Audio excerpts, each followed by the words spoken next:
I see there's a way for me.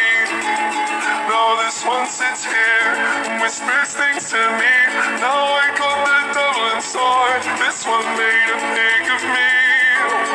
This wall is primal, my grinding joy. আমার আসলে স্বপ্ন অবশ্যই যে বাংলাদেশ ন্যাশনাল টিমের একদিন খেলবো এবং বাংলাদেশকে নেতৃত্ব দিব। এটা আসলে আমার অনেক বড় একটা স্বপ্ন। আমার উদ্দেশ্য হলো আমি অনেকদিন ক্রিকেট খেলতে চাই, যেমন 15 বছর ক্রিকেট খেলতে চাই এবং ওয়ার্ল্ড র্যাঙ্কিংয়ে অলরাউন্ডারের খাতায় নাম আসতে চাই। তিনি গ্রিক দেবতা নন রোমান কোনো গ্ল্যাডিয়েটর। 22 গজের যুদ্ধে তিনি অদম্য এক যোদ্ধা মেহেদী হাসান মিরাজ, যে নামটা বাংলাদেশ ক্রিকেটে এক আশার নাম, ভরসার নাম। Superstar of the present and the future. We got the chance to catch up with Mehedi Hasan Miraz. আইসিসির বর্ষসেরা ওয়ানডে দলে মেহেদী হাসান মিরাজ।